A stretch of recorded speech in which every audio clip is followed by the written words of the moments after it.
Todos eles jejuaram. Todos aqueles que tiveram impacto jejuaram.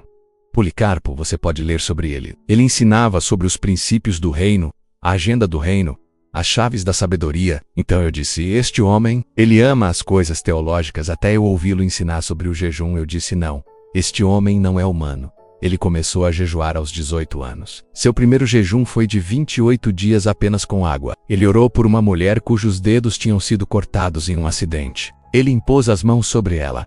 Na manhã seguinte, os dedos tinham crescido novamente. Ele orou por um homem nascido sem mão. Ele puxou a mão após a oração. Como Deus pode usar um homem assim? O câncer pelo qual lutamos em oração. Este homem colocará suas mãos sobre ti e em 1 minuto tu te levantas. Foi relatado que havia uma pessoa cuja pele parecia a de um réptil. Trouxeram-no até ele. Ele o abraçou e orou por ele. Quando ele retirou suas mãos, a pessoa tinha uma nova pele. Após este encontro, John G. Lake fechou-se no seu quarto durante 9 meses. Durante 9 meses ele não saiu. Ele buscava a face de Deus. Era um homem que vivia o transporte espiritual. Ele podia estar aqui e ao mesmo tempo ser transportado para diferentes partes do mundo, impor as mãos sobre os doentes e depois voltar. Este homem foi sobrenaturalmente revestido de poder pelo Espírito Santo, a ponto de poder orar durante 4 dias sem parar. Consegues acreditar nisso? Que alguém possa orar durante 96 horas sem parar? Era um revestimento sobrenatural. A primeira vez que ouvi que este homem orava durante 96 horas sem parar, eu disse, não, eu também tenho que orar. E fechei a porta e comecei a orar. Orei. Para mim, eu tinha orado bem. Quando verifiquei a hora, tinham passado 40 minutos. Sabes por quê? História dos homens que Deus suscitou antigamente. Um homem como John G. Lake. Ele fazia parte dos 9 homens da Rua Azusa. Ele era um deles. Ele estava com F. Bosworth e William Seymour M. Fox. Esses homens oraram até fazer descer a glória naqueles dias. E quando a glória partiu após 7 anos, uma noite, John G. Lake estava no seu quarto. Ele não conseguia dormir. Então ele decidiu sair, caminhar na noite e orar enquanto caminhava. Enquanto saía de sua casa, ele viu uma luz que se aproximava. Ele pensou que era um agente de segurança com uma lanterna. Mas à medida que a luz se aproximava, ele percebeu que não era uma luz comum, era muito luminosa. Ele então viu um anjo de Deus vindo até ele. Uma Bíblia aberta na mão. A Bíblia estava aberta em Atos dos Apóstolos, capítulos 1 e 2. O anjo disse-lhe, a glória de Azusa partiu, mas se puderes pagar o preço que eles pagaram em Atos 1 e 2, mesmo que a glória tenha partido, ela voltará sobre todo homem que pagar esse preço. E o anjo desapareceu. Após este encontro, John G. Lake fechou-se no seu quarto durante 9 meses. Durante 9 meses, ele não saiu. Ele buscava a face de Deus. Era um homem que vivia o transporte espiritual. Ele podia estar aqui e ao mesmo tempo ser transportado para diferentes partes do mundo, impor as mãos sobre os doentes e depois voltar. É também este homem de quem se conta que ele colocou o vírus da peste bubônica, semelhante ao ébola, sob um microscópio e este morreu imediatamente. É este homem que foi a uma colônia de leprosos, impôs as mãos sobre todos os leprosos, e o departamento de peças de reposição do céu foi aberto. Novos dedos, artelhos, narizes foram restaurados. Ele orou até não ter mais forças. Então ele colocou suas mãos sobre uma rocha e declarou, eu libero esta graça sobre esta rocha. Todo leproso que se sentar aqui será curado. Cada leproso que se sentava naquela rocha recebia novos membros. Há graças que não contactarás por imposição de mãos. Não, Senhor, tens que ir morrer para ti mesmo, Fekerte, e orar, e chorar e orar. John G. Lake, quando deixou a África do Sul, abriu 625 igrejas em 5 anos. Senhor, tenta abrir uma única. Conhecerás a ti mesmo. Em seguida ele mudou-se para Spokane, Washington, nos Estados Unidos. Num único ano, 100 curas certificadas ocorreram. A tal ponto que o presidente dos Estados Unidos declarou a cidade de Spokane como a mais saudável de toda a América por causa de um único homem que havia saído do quarto secreto. 9 meses com Deus e ele tornou-se portador de uma graça incrível. Termino com Tommy Hicks. Tommy Hicks estava presente na época dos Alan, Jack, Cole, William Branham, Oral Roberts, Catherine Kuhlman, Amy Semple McPherson. Ele conhecia todos eles. Ele estava no mesmo instituto bíblico que vários deles. Eles operavam com um poder bruto. Mas ele era um homem comum. Ele disse um dia, eu não posso ficar assim. Alguém grita, eu não posso ficar assim. Tommy Hicks fechou-se 40 dias e 40 noites sem comida. Apenas água. Clamando a Deus, onde estás, Senhor? Onde estás, Senhor? Ele terminou os 40 dias, mas o céu estava silencioso. Ele saiu. Como um esqueleto, recuperou as forças e disse, eu não aceitarei a derrota. Ou tu me mostras a tua glória, ou tu me matas. Ele partiu para um segundo jejum de 40 dias. O mesmo clamor, o mesmo silêncio. Ele saiu, recuperou as forças e disse: Pai, eu volto novamente. Continuarei estes 40 dias até que tu venhas. No terceiro jejum de 40 dias, um anjo apareceu no seu quarto e disse-lhe: Eu sou enviado do céu. A tua oração chegou diante do trono de Deus. O meu nome é chuva de cura. Eu tô ligado à tua vida. Eu te seguirei cada dia até a tua partida desta terra. O teu primeiro mandato. Vai à Argentina. O anjo continuou: Vai à Argentina e procura um homem chamado Juan Perón. Diz-lhe que Deus quer que ele patrocine a rádio, a televisão, os jornais e o estádio para semanas de cruzada. Deus enviará a chuva de cura e qualquer um que entrar nesse estádio com uma doença será curado. Em seguida, Deus curará a agricultura e depois a economia. Depois o anjo desapareceu. Tommy Hicks apanhou um voo e aterrou na Argentina. Logo no aeroporto, ele perguntava às pessoas onde encontrar Juan Perón. Ele não sabia que era o presidente do país. Um ditador anti-americano e anti-vândalo que tinha fechado todas as igrejas. Ele hospedou-se no hotel e depois foi à Casa Rosada, o equivalente argentino da Casa Branca. Na entrada, um oficial de segurança apontou-lhe a arma. Não avances ou eu disparo. OQ Quiz. Tommy respondeu: Eu sou enviado por Deus com uma chuva de cura para curar os doentes, a economia, a nação. O guarda diz-lhe: Se esta mensagem vem de Deus, que comece por mim. Eu tenho diabetes, hipertensão, tomo medicamentos, que o teu Deus me cure. Tommy pediu-lhe para levantar as mãos. Ele orou: Poder de Deus. O guarda caiu sob o poder. Quando ele se levantou, todas essas doenças tinham desaparecido. Ele disse: Eu sou muito próximo do presidente. Volta amanhã à mesma hora, eu garanto-te uma audiência. No dia seguinte, Tommy Hicks foi recebido por Juan Perón, que lhe disse: Olha bem para o meu rosto. Tu não o verás em nenhum jornal nem televisão. Eu tenho um cancro de pele e o meu rosto está deformado. Se o teu Deus curar, que comece por mim. E Deus curou. Perón disse: Em tudo o que pediste está concedido. Eu dou-te o estádio de Atlanta gratuitamente por semanas. Ele contém 25 mil lugares. O meu governo estará lá todas as noites. Quando a cruzada começou, numa semana, o estádio já não podia conter a multidão. A multidão lá fora era 4 vezes maior que a de dentro. A chuva de cura era tão forte que as autoridades tiveram que anunciar: se não conseguirem entrar, toquem apenas nas paredes do estádio e serão curados. O poder de Deus era tão poderoso que o governo teve que enviar caminhões para transportar as cadeiras de rodas, as muletas e outros objetos abandonados pelos doentes curados. A glória de Deus era tal que todo o país procurava Tommy Hicks.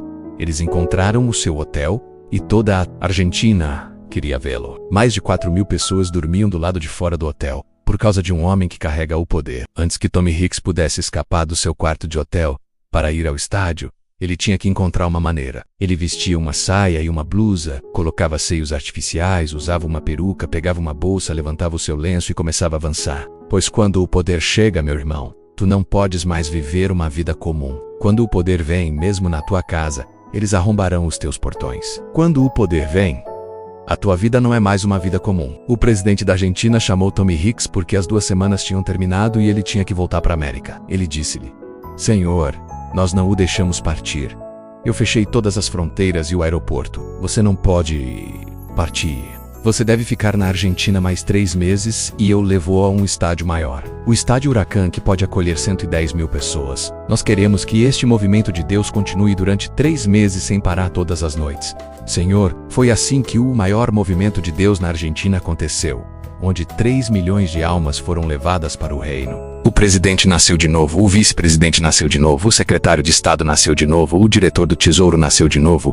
Todo o gabinete nasceu de novo. Senhor, todo o céu te espera, mas tu estás ocupado aqui e ali. O dia em que te retiras e te fechas é o dia em que os rolos e os pergaminhos da tua vida serão abertos. Tu não sabes que vais pregar ao presidente das nações. Tu não sabes que quando aterrares nos aeroportos, haverá um tapete vermelho para te receber. Enquanto isso, tu desperdiças a tua vida. Vai para o quarto secreto. Há uma atualização. Quando Tommy Hicks deixou a Argentina, ele viajou para a Rússia, a cortina de ferro onde ninguém está autorizado a pregar. Ele foi diretamente encontrar o presidente da Rússia e disse-lhe: Senhor, Deus enviou-me a ti para que me deis o direito de pregar em toda a Rússia. Ele respondeu: Não, é contra a nossa lei. Nós não autorizamos isso. Hicks disse: Sim, mas vocês vão me autorizar. Vocês têm o direito de mudar a lei. Ele respondeu: Sim, eu tenho o direito, mas eu não mudarei a lei. Hicks disse: Não, senhor, vocês mudarão a lei porque a vossa esposa sofre de leucemia, cancro do sangue, e eu tenho o direito de a curar como tenho o direito de a deixar morrer. Então aqui está o acordo, senhor presidente. Eu vou curar a sua esposa da leucemia e você assinará um documento autorizando-me a pregar em toda a Rússia durante 3 meses. O presidente disse: Você quer dizer que o seu Deus vai curar a minha esposa? Ele respondeu: Sim, senhor. O presidente disse: De acordo, é um acordo. Cure a minha esposa primeiro. Hicks disse: Senhor, assine primeiro. O presidente: Cure a minha esposa primeiro. Hicks disse: Senhor, assine primeiro, a sua esposa já está curada. Amém? Faça uma análise de sangue e enviem-lhe o resultado. Ela já está curada, mas assine. Foi assim que ele teve uma porta aberta e pregou em toda a Rússia. O primeiro lugar onde ele pregou na Rússia, trouxeram uma mulher para interpretar. Ele pregava e dizia: Diz-lhes que Jesus é o Senhor deste país. Ela respondeu: Não, eu não posso traduzir isso. Stalin é o Senhor do nosso país. Ele disse: Não, diz-lhes Jesus. Ela respondeu: Eu não lhes direi isso. Eu dir-lhes-ei Stalin. E ela cuspiu no rosto de Tommy Hicks e foi-se embora. Era sua intérprete. Quando ela partiu, o poder de Deus veio sobre Tommy Hicks. O que eu vos disse de manhã? Ele começou a falar em russo pelo Espírito Santo sem intérprete. Ele pregou durante 1 hora em russo pelo Espírito Santo e todo o povo chorava. Quando ele terminou de pregar, durante as 5 horas seguintes, ele não conseguiu parar de chorar. Depois, o poder de Deus agarrou Tommy Hicks, levantou-o daquele lugar e transportou-o em espírito para outra cidade para ir pregar. Um homem que foi 40 dias até que um anjo desceu e disse: Eu estou ligado e designado à tua vida até que tu partas desta terra. Eu não sei quem tu és, mas eu vim dar-te que há um anjo que te espera no quarto secreto. Eu não sei quem tu és, mas eu vim dar-te que há um encontro que te espera do céu. Eu não sei quem tu és, mas eu vim dizer-te que tudo pelo que tu lutas na vida encontreis lá no quarto secreto. No quarto secreto, meu Deus, quando tu vais à cozinha, tu cheiras a cozinha. Tu vês as latrinas, tu cheiras as latrinas. Tu vais ao quarto secreto, tu cheiras a Deus. O quarto secreto. Eu não sei o que tu vais fazer quando esta conferência terminar. Se tu vais simplesmente dizer: foi maravilhoso, foi genial, foi isto, foi aquilo. Não, Senhor, não é suficiente contar a história. Quando tu deixas este lugar, há um anjo que te espera. Há um mandato que te espera. Há um óleo, uma garrafa de óleo que te espera. Hoje, eu quero falar de um homem de Deus que faleceu. Ele chama-se o apóstolo Joseph Ayodele Babalola. Este homem influenciou a minha vida na oração. Eu oro como oro porque encontrei o ministério deste homem. Este homem nasceu em 1904 e era um homem que trabalhava com um trator. Ele trabalhava com o trator. Um dia, enquanto ele trabalhava, o trator parou subitamente e ele ouviu o seu nome 3 vezes antes de responder. E Deus disse-lhe: Eu chamitei para fazer o ministério. Mas ele não se submeteu totalmente ao Senhor. O Senhor apareceu-lhe novamente. Desta vez, foi Jesus que lhe apareceu e disse-lhe: Eu chamei-te para fazer o ministério. E ele respondeu: Mas o Senhor deu-lhe 2 coisas. Uma delas era uma garrafa. E o Senhor diz-lhe: Usa sempre água. E o Senhor deu-lhe um sino e disse: Toca sempre este sino. O seu ministério era, portanto, caracterizado por 3 coisas: uma Bíblia, uma garrafa de água e um sino. Para onde quer que ele fosse, ele segurava um sino, tocava o sino. E isso explica por que o seu ministério usava água. Isto ensina-nos algo. Nunca faças o que outro ministro faz a menos que isso te tenha sido revelado. Não copies as pessoas. Pois quando um homem usa água, usa e tudo, ele pode ser guiado pelo Espírito. E isso também te diz: não critiques as pessoas. Tu não sabes onde elas encontraram Deus. Não digas que as pessoas estão erradas porque não fazem o que tu fazes. Tu não és Deus. Deus não vem da tua aldeia. Deus não é teu tio. Deus não é teu tio. Então não digas que porque as pessoas não fazem o que tu fazes. Sabes, eu cometi este erro. Eu não tenho vergonha de te dizer quando cometo erros. Quanto tempo vou viver neste mundo? Quanto tempo vamos estar aqui? 100 anos. Say, tu commits errors. Nós devemos dizer às pessoas que cometemos erros. Eu costumava ser muito crítico em relação às coisas que eu não compreendia. Eu era crítico quando as pessoas usavam certas coisas. Eu dizia: por que usas isso? Isso não é de Deus. Eu repito, Deus não vem da tua aldeia. Então, não penses que as pessoas têm que fazer o que tu compreendes. As pessoas não têm que fazer. As pessoas avançam de acordo com aquilo pelo que são guiadas. Então Deus deu a este homem este mandato. Agora escuta. Deixa-me dizer-te algo sobre este homem. Este homem foi sobrenaturalmente revestido de poder pelo Espírito Santo, a ponto de poder orar durante 4 dias sem parar. Consegues acreditar nisso? Que alguém possa orar durante 96 horas sem parar? Era um revestimento sobrenatural. A primeira vez que eu vi que este homem orava durante 96 horas sem parar, eu disse, não, eu também tenho que orar. E fechei a porta e comecei a orar. Orei. Para mim, eu tinha orado bem. Quando verifiquei a hora, tinham passado 40 minutos. Sabes, quando estás em competição, o Espírito Santo deixa-te. Quando começas a fazer as coisas só para ti, você é honesto contigo. Eu olhei para a hora, para mim, eu tinha orado bem, eu estava a transpirar. Eram 40 minutos. O que, portanto, este homem era um homem de oração. Era um homem que estava sempre na montanha. Deixa-me contar-te uma história. Este homem, às vezes, não estava em casa quando as pessoas vinham. Sabes, eles não estavam lá. Eles precisavam de algo que ele tinha abençoado porque essa geração era em 1904.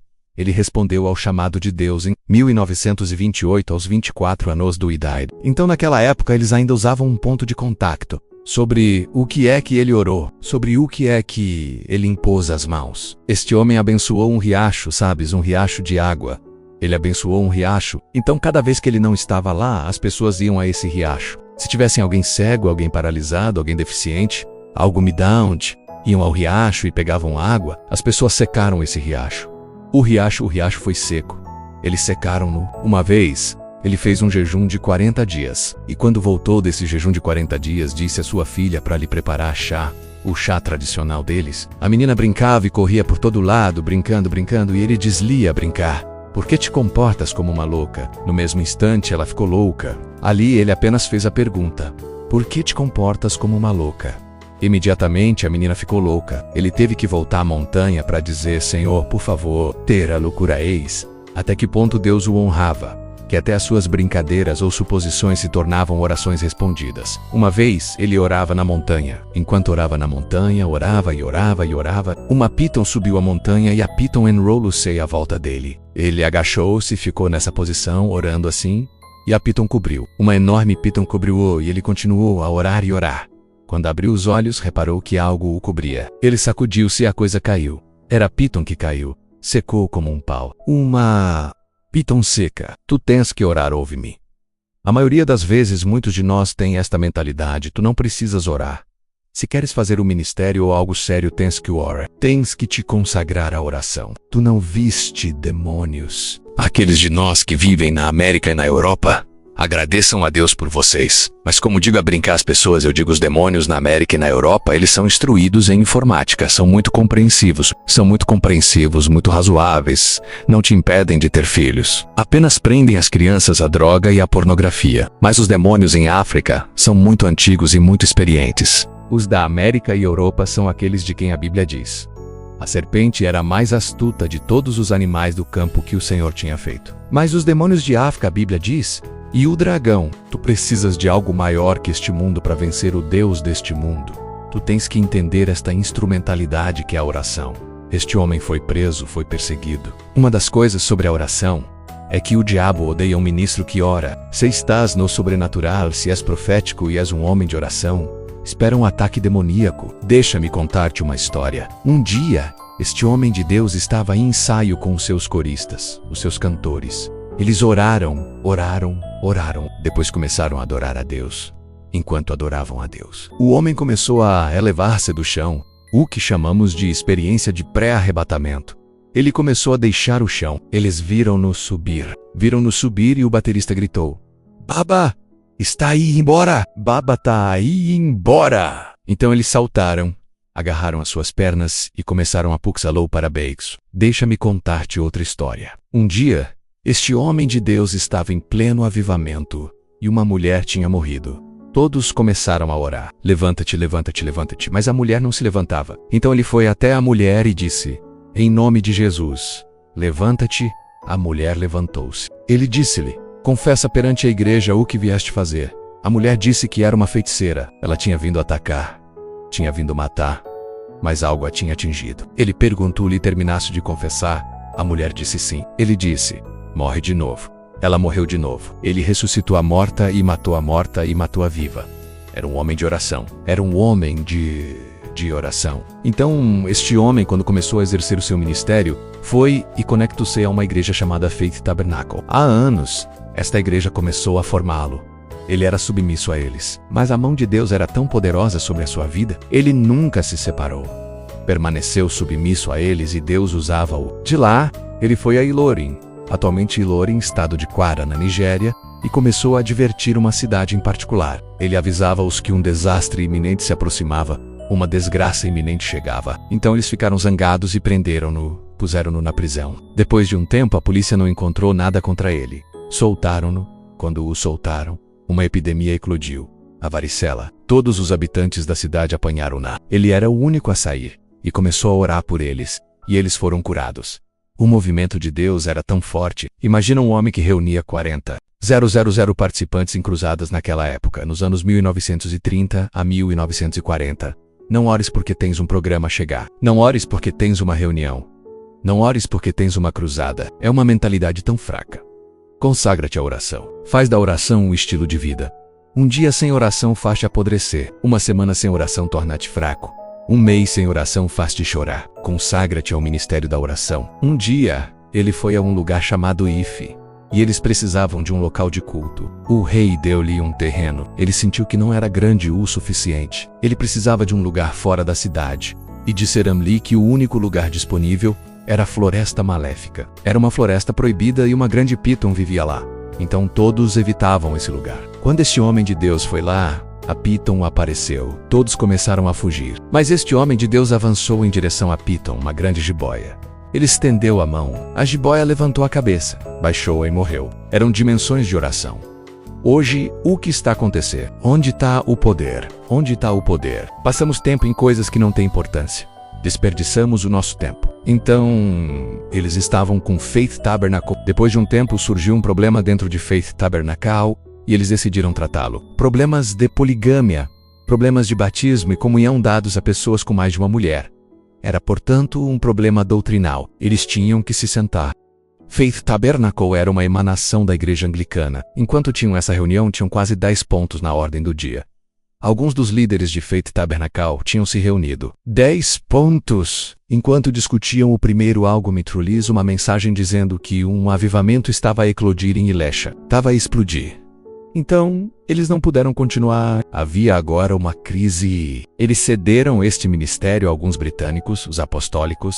Assim, Faith Tabernacle foi cedida aos apostólicos. Depois de algum tempo, houve um enorme problema. Foi assim que a Igreja Cristo Apostólica nasceu dos apostólicos. E se conheces a Igreja Cristo Apostólica, sabes que praticam oração bruta. É um dos ministérios que não acredita em medicamentos ou em tomar tratamento. Ele ora, aprende a orar. Para com esse pequeno momento com Jesus, pequeno momento, eu não preciso gritar, eu não preciso de... Tu só precisas ficar em silêncio. Senhor, grita. Há momentos para gritar. Há momentos para gritar. E Jesus chegou ao túmulo de Lázaro e gritou com uma voz forte. Por que lês a tua Bíblia tradicional? Lê a verdadeira Bíblia. Ele gritou com uma voz forte. Há momentos para gritar na oração. A oração perseverante leva tempo. A oração perseverante leva tempo. De acordo, eu quero dizer-te algo agora. Eu não sei como explicar. Tu vês as coisas espirituais, algumas ensonam-se e outras captam-se. Há duas formas, dois elementos, duas dimensões de obter dons espirituais e impartações. Algumas encenam-se, outras captam-se. Há aquelas que não podes explicar com palavras. Há uma dimensão de poder e de dom que o ministro nunca pode alcançar enquanto não aprender a orar longamente. 6 horas, 5 horas, 4 horas, enquanto não se envolver em todas essas longas orações. Há um limite para o poder que ele pode alcançar. Há dimensões a que não pode aceder. Há reinos que não lhe serão abertos. Olha para Jesus em Lucas 6:12. Ele orou toda a noite. Uma coisa que retemos da vida do apóstolo Babalola é a oração. Quando estudei o seu percurso, isso influenciou-me a orar. Houve um momento em que jejuei durante 19 dias, sem comida. Eu não aconselho, não tentem isso em casa. Eu não aconselho, mas eu filo. 19 dias. Eu não o faria hoje novamente, mas filo, jejuei. Orei durante 24 horas, orei durante 35 horas. Tu tens que te entregar à oração. Uma oração verdadeiramente perseverante. Isaías 66:8.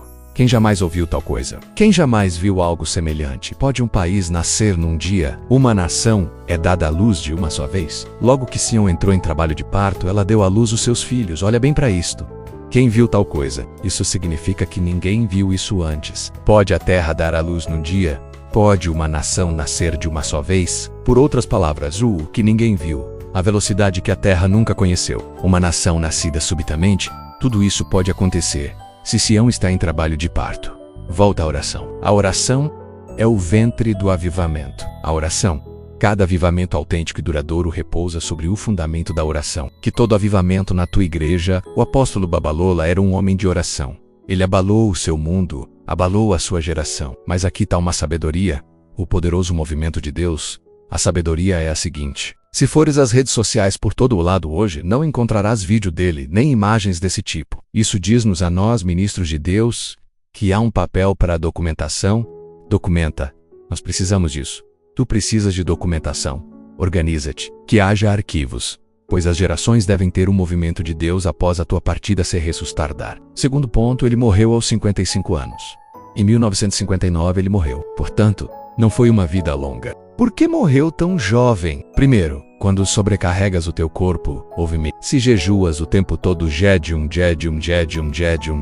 sem descanso, vais morrer. É tão simples quanto isso. Quando sobrecarregas o teu corpo, há momentos em que tens que descansar. Podes jejuar e depois descansar longamente, recomporte, recuperar forças, energia. Não abuses do teu corpo quando terminares uma vigília de oração. Se tens 2 ou 3 empregos, poupa o teu corpo. Após uma vigília, tenta descansar. Descansa. Não termines uma vigília para ir diretamente a outra reunião de oração, depois outra. Depois um estudo bíblico. Não, Senhor, não abuses do teu corpo. Tu és muito ungido, mas ele morreu aos 55 anos. Ele também morreu jovem por causa de demasiados ataques. Algumas das manifestações que viram naquela época eram estranhas. Então as pessoas começaram a atacá-lo. Ele foi preso. Ele foi atacado. Ele morreu. Nós devemos preservar os servos de Deus. Façamos o nosso melhor, pois há homens de Deus cujo valor só reconheceremos após a sua partida. Hoje as pessoas fazem referência ao falecido arcebispo. Agora ele vê o seu valor. Paremos de atacar os ministros de Deus, levantemo-nos para os defender. Este homem morreu jovem. Imagina tal homem ainda vivo. Imagina alguém como o arcebispo ainda vivo. Iríamos sentar junto dele para beber da sua sabedoria, da sua fonte de conhecimento. Se o arcebispo ainda estivesse vivo, teria 84 anos hoje. Mas enquanto ele estava vivo, eu cresci sob o seu ministério. Posso dizer-te, ataques de todo o lado, ataques todas as semanas. Nas manchetes dos jornais, está legal, está cusacal, está legal, tu diz, mas o que são todos esses ataques? E ficaria surpreso hoje ao saber que muitos dos ataques que sofrem certos pastores vêm de outros pastores. Eu quero dizer-te isto: se és pastor e a tua missão é criticar outros pastores, por favor, abra uma loja. Tu não é chamado. Vai abrir uma loja e começa a vender roupa. Tu não és chamado para ser pastor. Se a tua missão, o teu chamado é atacar pastores, tu ouves pessoas dizer: o Senhor chamou-me para abrir os olhos das pessoas. Deus enviou-me para abrir os olhos das pessoas. Todos esses falsos profetas que enganam. Deus enviou-me para abrir os olhos. Tu és cego. Tu mesmo és cego. Os teus próprios olhos precisam de ser abertos. Tu és cego. Tu não tens chamado. Se o teu chamado consiste em destruir o que outros construíram, tu não tens chamado. Nós nem sequer alcançamos o mundo ainda e tu estás a avisar a igreja. Tu dizes querer ajudar os cristãos. Vai ao mundo e prega o evangelho. Não é ir à igreja e corrigir os pastores. Vai ao mundo, vai evangelizar, salva os pecadores. Paremos os ataques. Este homem foi atacado. Outra coisa muito importante: o apóstolo Babalola era um grande homem, mas estava frequentemente sozinho. Às vezes tens que entender a unção. Não importa quantas vezes te traíram, não importa quantas vezes te apunhalaram pelas costas, tens que ter habilidades relacionais. Liga-te a 1 ou 2 pessoas com quem estás em relação. O homem é um ser relacional. O homem foi criado para se relacionar. E pessoas, mesmo 1 ou 2 pessoas, mantém relações, e pessoas com quem oras e pessoas que podem falar-te na tua vida. É muito importante. Ele partiu para estar com o Senhor. Nós não devemos perder os nossos. Todos os ministros que morrem não foram chamados para casa. Alguns foram enviados para descansar por causa de demasiados ataques. Não percamos os ministros. Protejamo-los. Oremos por eles. Os ministros que foram uma bênção para a tua vida, apoie-os. Eu oro por ti, para que a unção de oração, a unção de intercessão caia sobre ti e que juntos avancemos para a vitória, para o reino. Que Deus te abençoe. Todos eles jejuaram. Todos aqueles que tiveram impacto jejuaram. Policarpo, vocês podem ler sobre ele. Homem de jejum. Vejam, naquela época, quando um homem era chamado teólogo, não era como os teólogos que temos hoje. Hauer era um teólogo profeta. Um homem em harmonia com o Espírito. Cada ambiente onde ia, ele orava. Um homem do Espírito. Uma vez que tinha uma pregação algures, ele orou e orou além da medida e o seu tempo para pregar tinha acabado. Puseram outro pregador no seu lugar. Mais tarde ele veio e disse: desculpem, havia outros compromissos que tomaram o meu tempo. Eu lia isso e incline-me de vergonha porque nós, quando oramos, olhamos para o relógio e após 10 minutos, vocês dizem que estão cansados. Senhor, usa-me assim, Martim Lutero. Quantos não ouviram falar de Martinho Lutero, o homem que Deus usou para revelar a justificação pela fé durante as idades das trevas? Vocês pensavam que era apenas leitura? Vocês não têm ideia. Este homem jejuava e era um guerreiro de oração. Ele era totalmente devotado ao jejum e à oração. João Calvino. Quantos ouviram o seu nome, Calvinismo? Este homem era um jejuador, um homem de jejum e de oração. Praying Hyde. Havia um homem que chamavam Praying Hyde. Ele orava ao ponto de oração ter se tornado o seu apelido. Chamavam-no Praying Hyde. Charles Finney. Vocês podem pesquisar sobre este homem. Era um homem temível. Antes de entrar numa cidade, ele jejuava a seco, sem comida nem água durante 3 dias. Quando entrava na cidade, a quilômetros antes de lá chegar, as pessoas eram tomadas pelo Espírito. Alguns convictos de pecado choravam em arrependimento com lágrimas e suplicavam a Deus pela sua salvação. Ele nem sequer estava ainda na cidade. Quando chegava à cidade, as pessoas eram atingidas pelo Espírito. Então, quando as pessoas viam outras cair sob o poder, sabiam que Charles Finney estava por perto. Ele entrou numa cidade, nessa cidade em todas as escolas, enquanto os professores ensinavam. As crianças começaram a chorar e a dizer: eu quero Jesus. Eu quero Jesus, eu quero arrepender-me dos meus pecados. Eu quero Jesus. O professor perguntou-se o que se passava com as crianças. Ele foi relatar a outro professor. Esse outro professor vinha com o mesmo relatório. Foram ver outros professores que também vinham com o mesmo relatório. Todas as crianças choravam. Uma assembleia foi convocada. Charles Finney veio e conduziu-os todos a Cristo. Ele foi a um armazém de 3.000 trabalhadores. Quando chegou, ficou de pé. Uma mulher olhou para ele e insultou-a. Ele não a insultou de volta. Ele olhou-a de frente e ela começou a chorar. Quando ela começou a chorar, subitamente o espírito de convicção caiu sobre a mulher. Ela começou a desculpar-se, a suplicar para receber a salvação. Antes que se apercebessem, a coisa tinha se espalhado. As 3.000 pessoas suplicavam a Deus para receber a salvação. E adivinhem, o responsável dessa empresa, o homem encarregado, disse que todos deviam reunir-se para a salvação. Todos foram salvos, incluindo o responsável. Algumas dessas histórias entristecem. Vocês leem-nas e ficam tristes. Vem, o vosso maior sonho é ter o último iPhone. O vosso maior sonho é ir ao Dubai. Dubai? Não é que queiram ir ao Dubai para salvar almas. Vocês querem ir caminhar no deserto e ver edifícios construídos por homens. Não, eu penso que esta igreja, a igreja brinca. Eu digo vós. Nós perdemos o nosso fogo, perdemos o nosso fim de Deus. Toda a gente está confortável e relaxada. Estamos bem sem orar durante semanas, 1 mês, 3 meses. Um cristão não orou, está confortável. Não há mais convicção. Nada vos incomoda, nada vos faz chorar. Meu Deus, John Wesley. John Wesley jejuava todas as quartas e sextas-feiras. Na verdade, se quisesse ser pastor na sua igreja, tinhas que jejuar. Era uma obrigação. Todas as quartas e sextas-feiras, vocês quebravam às 16 horas. Era o primeiro critério para te tornares pastor. Se quisesse ser pastor dele, jejuavas 2 vezes por semana até às 16 horas. E Billy Graham. Após a sua escola bíblica na Oral Roberts University, eles decidiram fazer uma excursão à casa de John Wesley. Ainda hoje é um monumento. As pessoas vão lá visitar e quando foram, viram a sua cama. A sua cama ainda está lá. E no tapete, quando olharam, havia 2 buracos.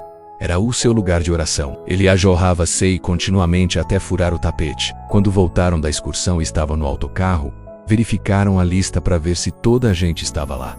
Aperceberam-se de que faltava uma pessoa. Aquele que era responsável voltou para dentro para verificar. Ele viu as pernas de Billy Graham nos 2 buracos. Ele orava, chorava, soluçava e dizia: Senhor, faz de novo. Faz de novo. Faz de novo. Ele ajoelhou-se e disse: Senhor, faz de novo. Podem dizer o mesmo? Na verdade, alguns de vocês têm pressa que termine o culto para ir dormir. É esse o problema da igreja. Nós amamos dormir, amamos comer. Na verdade, enquanto tomamos o pequeno almoço, já pensamos no almoço. Eu digo-vos, isso acontece a cada cristão aqui. E enquanto comemos o almoço, já pensamos no que vamos comer ao jantar. Eis até onde o inimigo nos levou. John G. Lake era um homem de jejum. Não me digam, eu sou um simples trabalhador. Eu dou-vos todos estes exemplos para que entendam que quando chegam a um ponto em que o vosso negócio já não funciona, é ao jejum que devem recorrer. Não é uma estratégia de marketing, é no jejum. Porque se essas pessoas conseguiram realizar isso no ministério, vocês podem realizar o mesmo nos negócios. E vocês dizem às pessoas, eu não sei, as pessoas já não compram. Chamem o vosso negócio ao jejum. Deem-se um jejum de 14 dias e vejamos o que acontece. Muitos de vocês deveriam ir procurar informações sobre um homem chamado Autor Alan.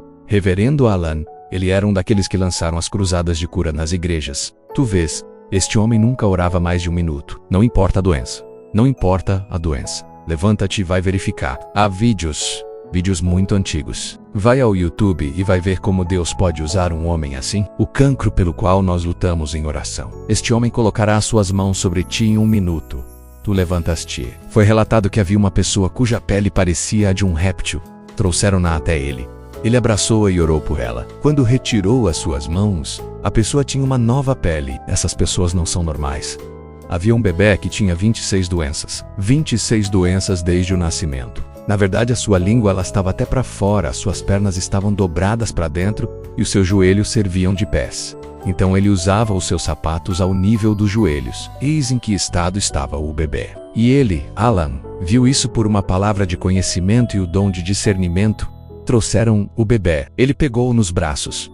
Antes mesmo de orar, ele ouviu Deus agir. A língua do bebê entrou na sua boca. O bebê foi totalmente curado e ao ver a sua mãe, ele gritou mamã. Pela primeira vez, o bebê começou a falar. Eu vi um vídeo onde ele orava por um homem com uma pneumonia muito grave. Cerca de 6 das suas costelas tinham sido removidas por causa dessa doença. Ele orou por ele. Instantaneamente. Todas as costelas voltaram. O Dr. Myles Munroe disse que Alan jejuava 40 dias 5 vezes por ano. Agora atenção, eu não digo isso para que comeces a jejuar 40 dias. Vais morrer antes do teu tempo.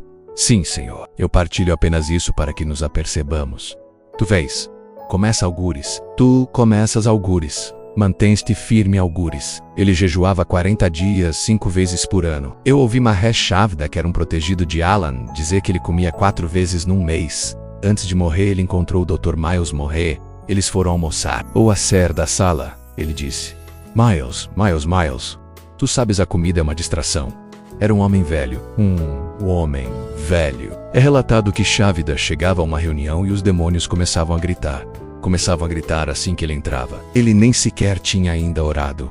Os demônios já gritavam. Eu estava vendo um vídeo onde ele partilhava alguns testemunhos. Ele orou por uma mulher cujos dedos tinham sido cortados num acidente. Ele pôs as suas mãos sobre ela, orou, e na manhã seguinte, os dedos tinham crescido de novo. Ele orou por um homem nascido sem mão.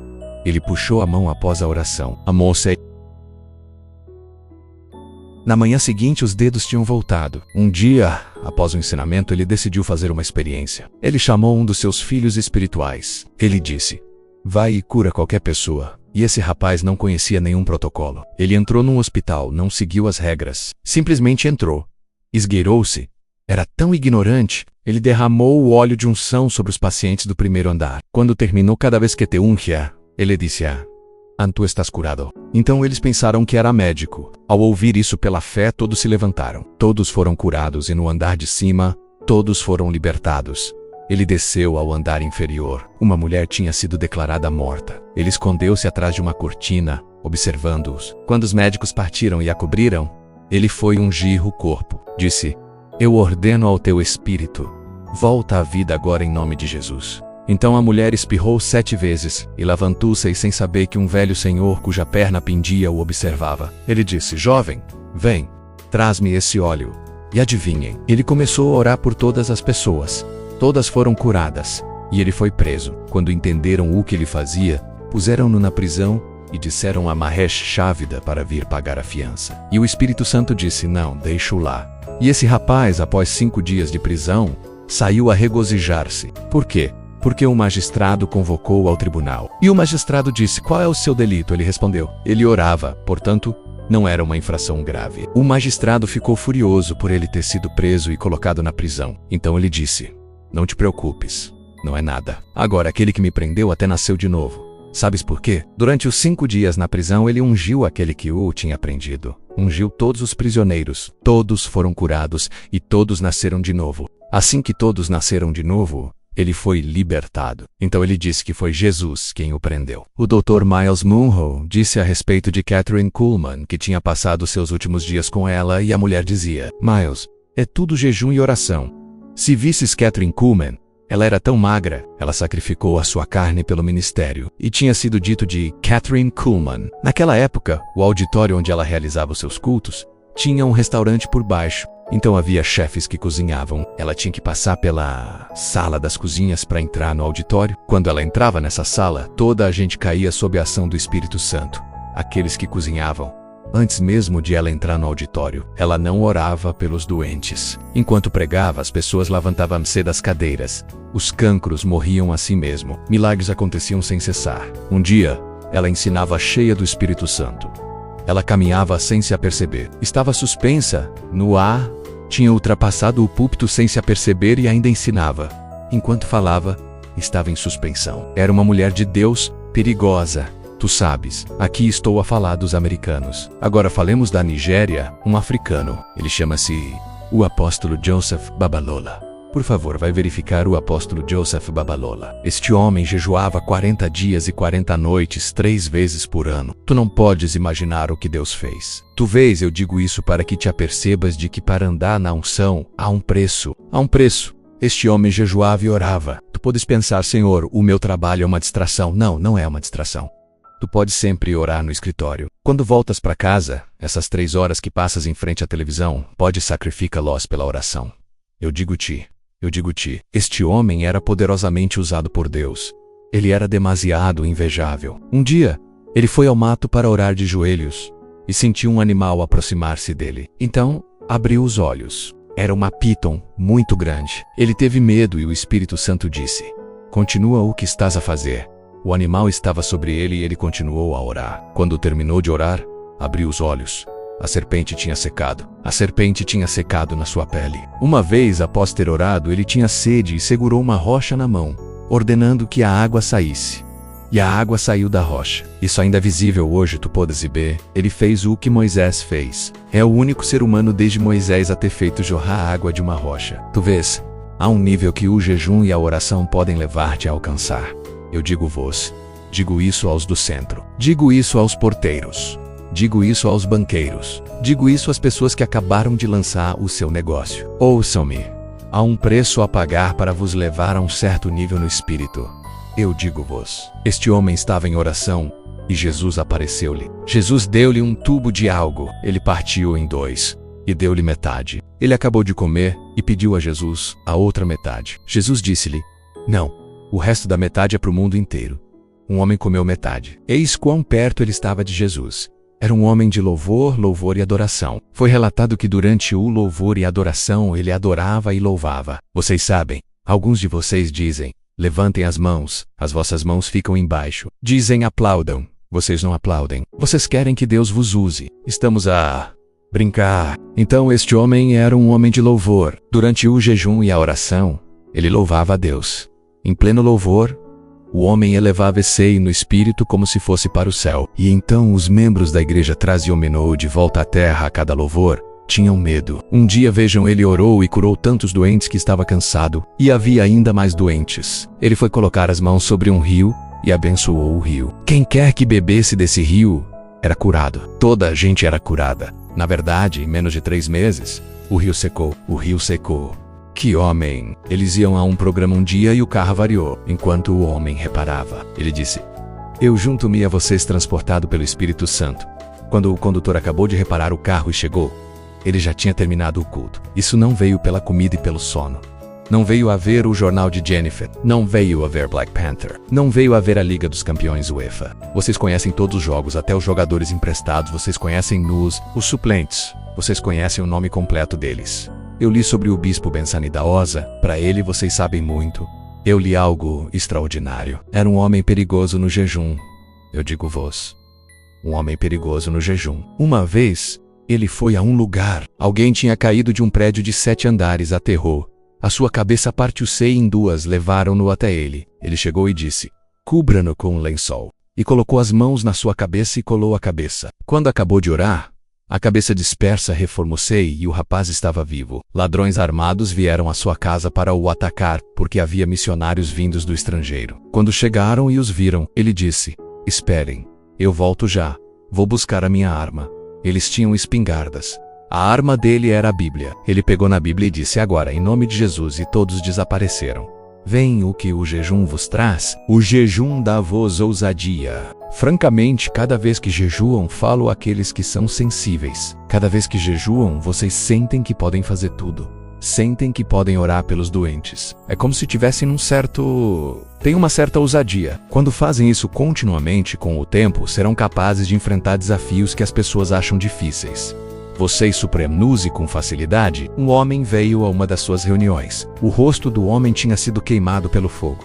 E quando ele veio até ele segurou a cabeça do homem e virou-a para o céu. Disse: Deus, este homem é criado à tua imagem. Se é assim que a tua imagem deve ser, deixa-o assim. Quando baixou a sua cabeça, o seu rosto era como o de um bebê, completamente novo. Muitos de vocês veem o Dr. Yonggi Cho hoje e pensam: este homem é um grande homem. Vocês não têm ideia. Ele tinha 17 anos quando foi à escola bíblica e conheceu uma mulher chamada Irmã Shai. Para muitos de vocês que não sabem, eu ouvi isso de uma mulher chamada Ruth Heflin. Ela era muito próxima deles. A Irmã Shi era a coluna vertebral do Dr. Yonggi. Foi ela quem o formou. Esta mulher começou por comer apenas uma vez por dia. Então ela jejuava o dia todo. Ela só comia uma vez. Ela pensava fazer isso durante uma semana. Antes que ela se apercebesse, o Espírito Santo desli. Na próxima semana, acrescenta. Na semana seguinte, acrescenta. Adivinhe, quando ela se apercebeu, tinha feito 8 anos. A irmã Shai tornou-se uma máquina de jejum e oração. Ela orava toda noite, cada noite era uma vigília durante 10 anos sem interrupção. Foi nessa altura que o Dr. Yonggi Cho começou a igreja. A igreja tinha apenas 5 membros, dizendo: eles eram mais de 100 mil, agora são mais de 1 milhão. A irmã Shai era a coluna vertebral desse crescimento. Não era o Dr. Yonggi. Esta mulher era tão sensível ao jejum que tudo o que acontecia, ela impunha-te um jejum. Um bebê estava doente e diagnosticado com uma doença incurável. Como pode esta mulher ser tão cruel? Ela disse: ponham a mulher em jejum de 24 horas. Ponham o bebê em jejum de 24 horas. Então o bebê jejuou durante 24 horas. Na manhã seguinte, o bebê estava curado. Um agricultor veio ver ela e disse: todas as minhas aves, todos os meus animais morreram. Ela veio e disse: façam os animais jejuar durante 3 dias. Após 3 dias, todos os animais estavam curados. Então, se os animais foram curados por um jejum sério de 3 dias a água ou a seco, quanto mais um ser humano que Deus ama. Vejam, isso pode desafiar alguém. Naquele tempo, vocês conhecem a sua palavra profética? Quando ela profetizava, uma profecia era um jejum pelo Espírito. Ela olhava para o vosso rosto. Tu 12, tu 7 dias, tu 14, tu 40, tu 15 era a sua palavra profética. Vocês já ouviram isso? Era a sua palavra profética. E todos aqueles que obedeciam recebiam milagres extraordinários. Que Deus suscite pessoas assim em nome de Jesus. O Dr. Yonggi Cho jejuou todos os dias durante 1 ano. Ele desmaiou 3 vezes enquanto pregava. Naquela época, eu ouvi falar do Dr. Miles Monroe. Cada vez que o encontrava, ele ensinava sobre os princípios do reino, a agenda do reino, as chaves da sabedoria. Então eu disse: este homem, ele ama as coisas teológicas. Até o ouvi ensinar sobre o jejum. Eu disse: não, este homem não é humano. Ele começou a jejuar aos 18 anos. O seu primeiro jejum foi de 28 dias apenas a água. E ele fez isso durante mais de 37 anos. Cada ano ele jejuava 21 dias a água e 14 dias a água 2 vezes. Se não conhecem o Dr. Miles, ele era conselheiro pessoal de 16 presidentes. A todos ele cobrava. Era um homem de negócios bilionário e, contudo, um pregador. As empresas chamavam este homem de Deus e ele dizia não. Ele não compreendia.